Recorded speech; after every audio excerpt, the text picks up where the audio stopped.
Hello, I am the Lost. Some of you know that already, however, but some of you don't, and that will be the subject of today's video. Today, I'm going to tell the tale of how my path to dismantle the Foundation started.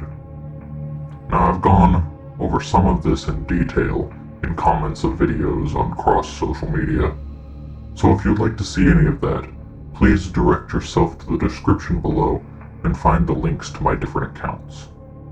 With that, however, I'd like to start the tale. I've been hunted by the Foundation for 3 or 4 years now, almost having to constantly change names and move. It's become such a habit that I've almost forgotten what it was like to have a home, and at times, I don't even remember my own name. Long before I became the Lost, and long before I knew the Foundation and their misdeeds, I lived a very bland and boring life. Small apartment, couple of roommates, a minimum wage job where I worked 9 to 5, and a pet dog to keep me company while I was home. It was ordinary, to be kind. Over time, I became extremely bored with my life. I started watching conspiracy videos to change things up. For the most part, it was all fun and games. Eventually, however, I started finding myself researching events in the videos that I was hearing about. I honestly didn't want to believe any of it. I would tell myself, these people are crazy. None of these stories could be true. The evidence simply doesn't exist. It's all circumstantial. Not to mention, people lie constantly. It was easy to convince myself at first. At one point, I dug into a story about a creature that acted like a chicken but was large and made of flesh like a human, as if it was some sort of horrible science experiment gone wrong. They said it killed dozens of townfolk, but the local police said that they were part of a cult of some kind and had killed each other off as a ritual. It seemed to make sense. There was no way there could be some sort of chicken man killing people. Many times I tried to convince myself all these things were just ramblings of crazed individuals. It was impossible to think otherwise, until I got a frantic call from a close friend. They were on a camping trip with some of their family members at a site just outside of town. Beautiful caves out there. It always felt so familiar.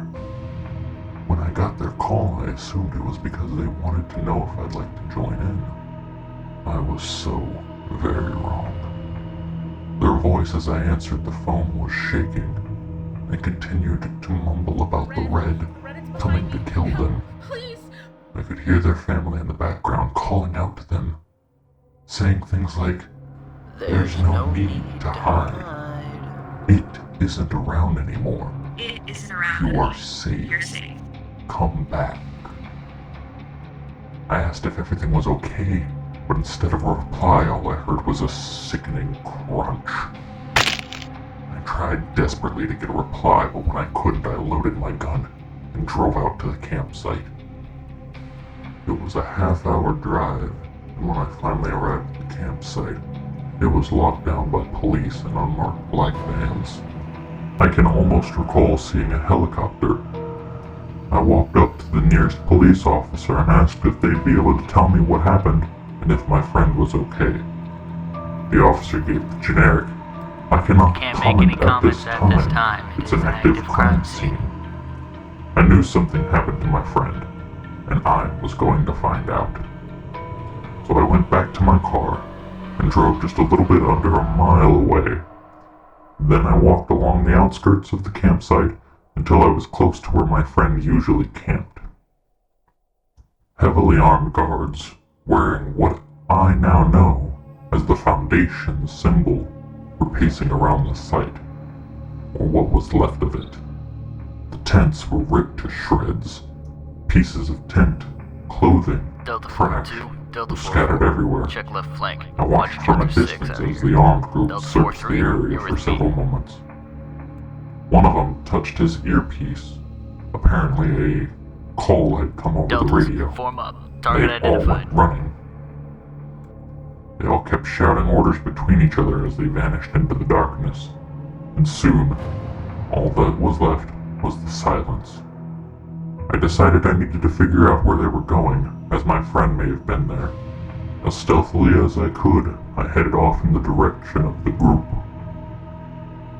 As I crept through the woods, the strange sense of familiarity began to wash over me. However, I tried my best to ignore it. Eventually, I began hearing the orders that they were barking once more. Then, gunshots. Believing that they were onto me, I quickly ducked behind a larger tree. The shots continued to ring out, soon mixed with screams and snaps and crunches. I realized that I wasn't the group's target, and decided to peek my head out to see what was happening. Several large, red creatures, I could only equate them to dogs, were laying dead on the ground, as well as many of those soldiers. One red creature remained. At first, I believed it to be just a mindless creature, killing any of those soldiers that dared to get close. It was a monster. Until it spoke. I was stunned. It spoke in my friend's voice, Please, begging please don't for kill its me. life, Don't do it. pleaded Stop. with the soldiers, while also snarling at them. I was caught so off guard that I gasped. The creature then snapped its head towards my direction. For just a few seconds it stared at me, then leapt towards me, and I was certain I was going to die. However, the soldiers opened fire upon it, sending whatever brains it had splattering all over my shirt. Enemy down. Knowing if I didn't move, the soldiers would catch me and realize that I was what it was after. And after how they killed all those creatures, I knew if I stuck around I'd end up just like them. Just as I got up, one of the soldiers saw me and called out for me to get on the ground. I almost complied, but something in my gut said that I needed to run, and run as fast as I could. So I did. I ran as fast and as far as I could, without any further hesitation as the soldiers opened fire. I continued to run as their bullets whizzed past me, not even paying attention to where I was going. After what seemed like hours of running, I smacked straight into my car, my face slamming against the glass of the passenger window. I stumbled and collapsed to the ground. With hazy vision, I got up and tried my best to climb quickly into my car. The soldiers grew closer with their bullets riddling my car. I slipped the keys into the ignition and sped out of there without looking back.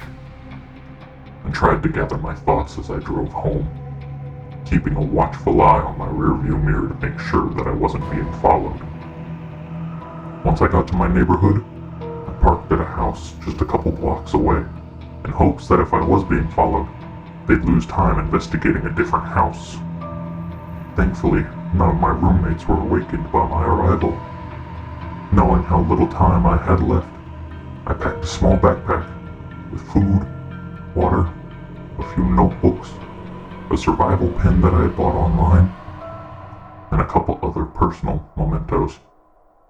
Just as I was going to leave, I thought if I left a note to my friends and helped them understand what was going on, it would be better. However, part of me just knew that if I explained what was going on, they'd be a target as well. So I left, without a single word, to family, friends, not a soul. My run from the Foundation had begun. And that is where I shall end this. I've revealed a great deal today, Nothing that the Foundation didn't know already, however. Over the years, they've at least put that much together. I hope that you've enjoyed this look into my past. Remember, stay watchful, stay skeptical. Logging off.